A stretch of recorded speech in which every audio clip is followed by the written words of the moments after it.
Well, here we are back at the British Shooting Show 2020 for another of our podcasts, and I'm glad to say we have here live on the podcast studio a man who finds shooting funny. He's Australian, Bruce's Shooting from Instagram. Bruce, welcome. G'day mate, how are you? Thanks for having me in the UK. I have to say we're also on camera here on YouTube, and can you tell me you got no clothes on apart from a gilet? Well, it's pretty warm in here, and I find my natural skin waterproof, so... Okay, well, we'll let that go in as Storm Dennis rages outside. You can take that top off because you are known for, as the naked shooter, you're going to do it, aren't you? I knew you were going to do it, yeah. Thanks very much, Charlie. I was getting a bit uncomfortable in these clothes. Fabulous. I'm so pleased we have a naked podcast. That makes my life better. So much easier. Why are you naked on Instagram? What's that about? It's the naked truth behind sporting clothes, Charlie. The truth needs to be told. All right, tell us who you are and where you come from and what your interest in shooting is. I'm Bruce. I'm from Australia, or Western Australian to be particular, and I just love clay target shooting. And you're a natural redhead, so I'd have thought being Australian you want to keep as many clothes on as possible, but you are also happy to take your clothes off and shoot at the same time. I am, but we, in particular our house, we have a sheep dip of sunscreen. As you leave in the morning, okay, dip it in, we're good. Pop in and you come out slightly dripping, but you're sort of around about factor 120, that kind of thing. Yeah, you're Keep fine. Going. 200. 200, okay. Super, well I'm as I say, delighted. It's just quite a lot of orange fur going on next to me. Would you like to pat? No, I don't want to pat it. I don't want to pat it. You also have, which you can't quite be seen by the camera, you also have Bruce's pouch down there as well. We've got the cracker sack. That's where you keep the crackers in? Of course it is. And it is made of... This one's buffalo and kangaroo fur. Buffalo and kangaroo fur. A lovely bloke in America, Bird Strap, has custom made this Bruce's Shooting cracker sack. Is this because you consider that people who shoot take themselves too seriously? It is a little bit serious.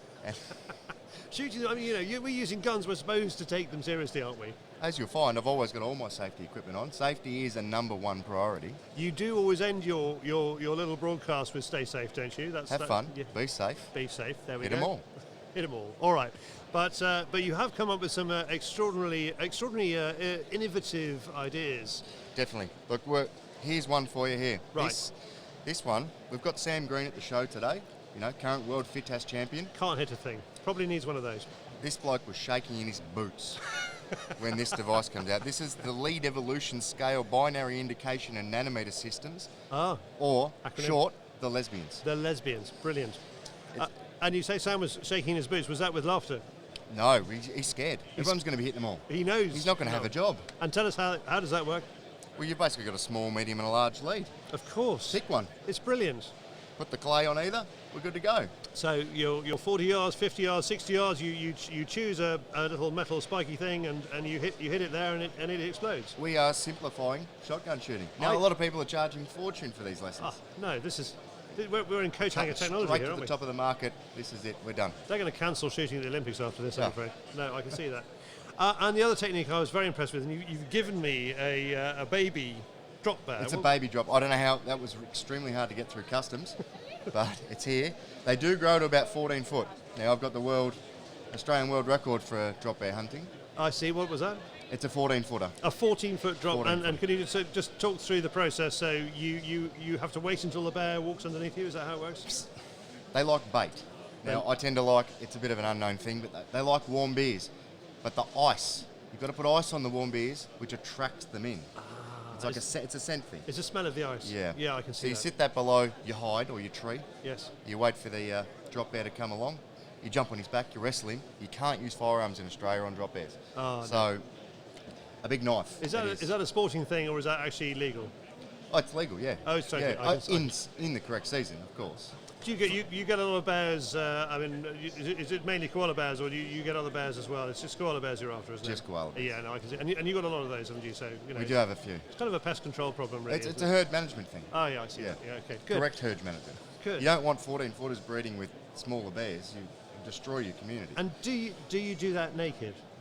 No, you usually clothe that. You've got to be camouflaged. You're hunting. Don't be silly. Yeah, but do the bears look up? No.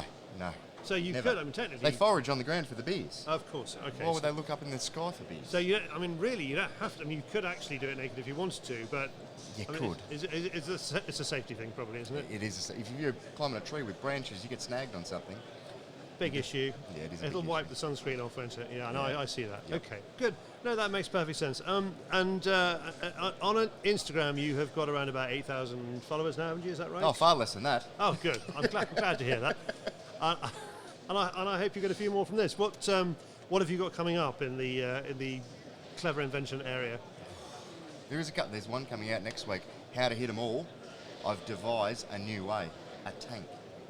That's perfect. Bigger calibers. Yes, How else do you hit more targets? That's right. This will be a tank firing shot, presumably. Yeah, you can destroy a whole ground. That's a 100-bird break in one shell. And you could stop that whole clay problem because you could probably knock out the traps as well, couldn't Done. you? Yeah, perfect. Okay, yeah, I see. No, that could work. I mean, again, the Olympics are going to be, shooting's going to be pointless after this, isn't it? It is. Yeah, okay, then that makes sense. And tank, presumably, it's a hot space. No clothes there, I'd have thought. No, definitely no clothes on a tank. No, I can see that. Good.